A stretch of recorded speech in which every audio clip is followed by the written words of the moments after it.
السلام عليكم ورحمة الله وبركاته. ازيكم حبايب قلبي؟ عاملين ايه؟ يا رب تكونوا بخير. كل عام وانتم بخير وعيد سعيد عليكم جميعا.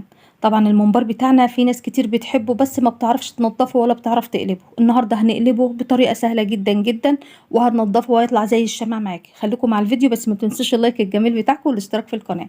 انا معايا عصاية شيش طاووق، بس عصاية من اللي هي التخينة شوية، او ظهر معلقة، او تجيبي مفك، او تجيبي مسن يكون طويل عندك، المهم ما يكونش بوزه حد. هتسيبي حتة كده من على حرف العصبان حوالي 10 15 سنتي، وهتجيبي العصاية اللي انت هتعملي بيها وتحطيها ما بين الطبقتين بالشكل ده. الحرف اللي تحت هيدخل جوه على طول، هتتقلب معاكي اهو زي ما انتوا شايفين. دخلتها ما بين الطبقتين وبدخلها بقى واحدة واحدة لجوه كده، وتسحبي بقى كده. لو طويلة معاكي بتقصيها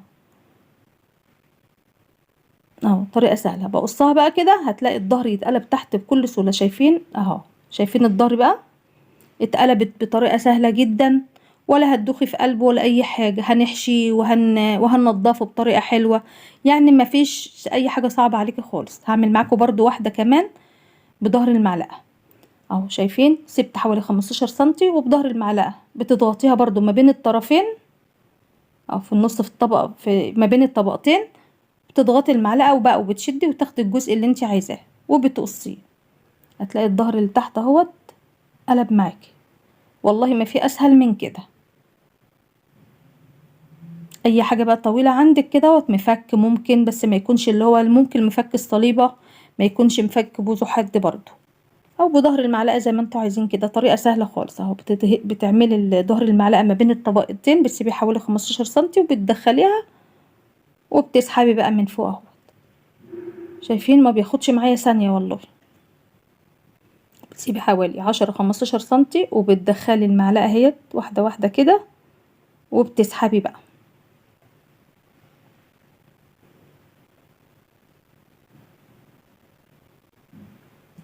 مفيش اسهل بقى من كده يا بنات. هعمل معاكم كمان واحدة برضو عشان تاخدوا بالكم اهي. معلقة بدخلها ما بين الطبقتين الاتنين، هتلاقي الحرف من تحت هيدخل جوه، وتسحبي بقى وتاخديها كلها، يا اما بقى لو طويلة بتقصيها.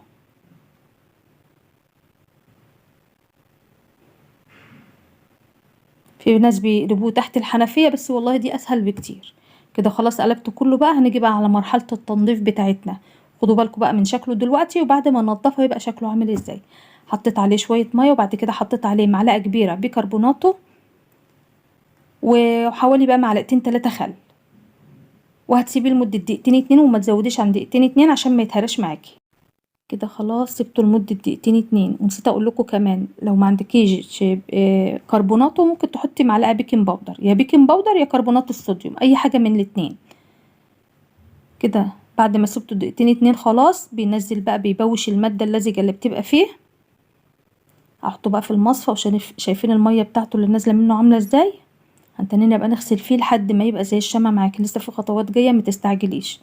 كده هشطفه تحت الحنفية، هنزل الحاجات اللي نزلت منه، وخلي بالكم المية بتاعته عاملة ازاي دلوقتي، ولما ننضفها تبقى المية بتاعته عاملة ازاي.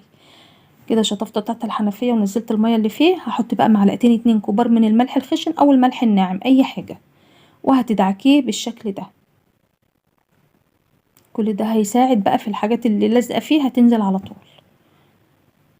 كده حطيت معلقة كربوناتو كمان على الملح، ودعكنا بقى الملح بالكربونات وكده، ودعكناه شوية كده بايدينا. وبعد كده برضو هنشطفه وهننزل الحاجات اللي هتنزل منه. الملح برضو بيبوش الحاجات اللي فيه. شطفته بقى شطفة كويسة تحت الحنفية. وهنيجي بقى للخطوة اللي جاية ديت، دي اهم خطوة، اوعي تستغني عنها خالص. كده بعد ما قلبناه وشطفناه، هتيجي بقى كده واحدة واحدة على الرخامة، وهتيجي بقى تجيبي سكينة، بس ما تكونش السكينة حادة معاكي، ما تكونش السكينة مشرشرة. هتيجي من على الحرف تعمليه لبره كده بالشكل ده، وبعد كده بقى تجرديها كلها من على الوشين. نعمل كده من على الوش ده الاول. بصي بتنزل حاجات ازاي. تاكلي بقى الحاجة وانت مطمنة، وتبقى الحاجة زي الشمع معاكي. ناس كتير بتحبه بس بتتقرف منه، وطبعا الاكلة دي ما بناكلهاش عند اي حد.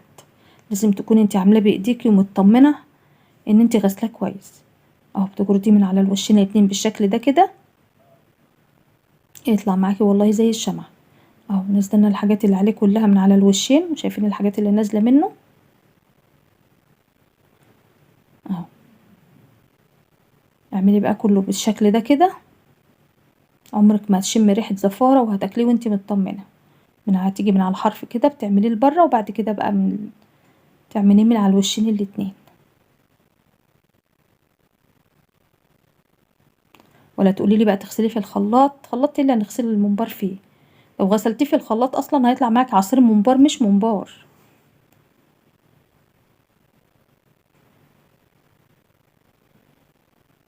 احلى طريقه وانضف طريقه هي السكينه يا جماعه. اهو شايفين بسم الله ما شاء الله. خلصته بقى كله، اشطفه بقى شطفه كويسه بقى.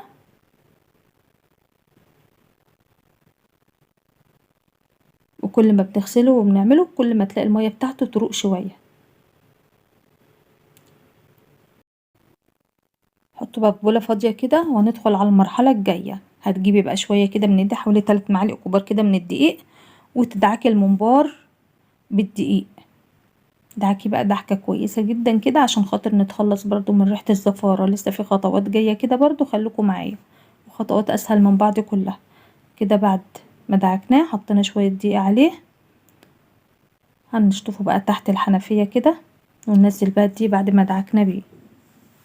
بعد كده تاخدي واحده واحده كده تحت الحنفيه وتشطفيها. انسي بقى ريحه زفاره، وانسي اي حاجه. كده خدناها تحت الحنفيه واحده واحده شطفناها.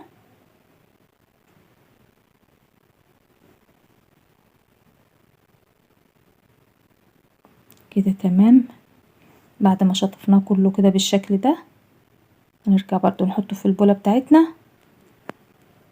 وهنجيب بقى معلقة كده من الملح، وهنحط كمان عصير ليمونتين 2 او عصير ليمونة كبيرة. تمام. ودعكيه بقى بالملح والليمون، وخلاص كده خلاص نضفنا العصبان بتاعنا، ومستحيل تشم ريحة زفارة. اشطفه بقى معاكم وهوريكم المية بتاعته بعد ما شطفناه. طبعا انا عصر عليه ليمونة وملح، هتلاقي المية معكرة شوية. هنشطفه بقى شطفة كويسة جدا، وهوريهولكوا بقى من قلبه بقى عامل ازاي. شايفين بقى المية بتاعته بسم الله ما شاء الله زي الفل. شايفين المية في الاول كانت عاملة ازاي، والمية دلوقتي عاملة ازاي. كده خلصنا الممبار بتاعنا بقى خلاص. انا منزله فيديو لحشو الممبار بطريقه سهله جدا جدا، لو انت بنوته بقى واول مره تعمليها تعمليه بطريقه سهله قوي. بصوا بقى حطينا الميه في قلبه هو عامل ازاي من جوه، ما شاء الله شفاف وزي القشطه معايا. جربوا بقى الطريقه ديت وان شاء الله هتعجبكم. يا رب يكون فيديو النهارده عجبكم. يا ريت بقى لو عجبكم الفيديو ما تبخلوش عليا باللايك الجميل بتاعكم والاشتراك في القناه، وفعلوا زر الجرس على كلمه الكل عشان كل ما انزل فيديو يوصلكم كل جديد. اشكركم على المشاهده، والسلام عليكم ورحمه الله وبركاته. بحبكم في الله.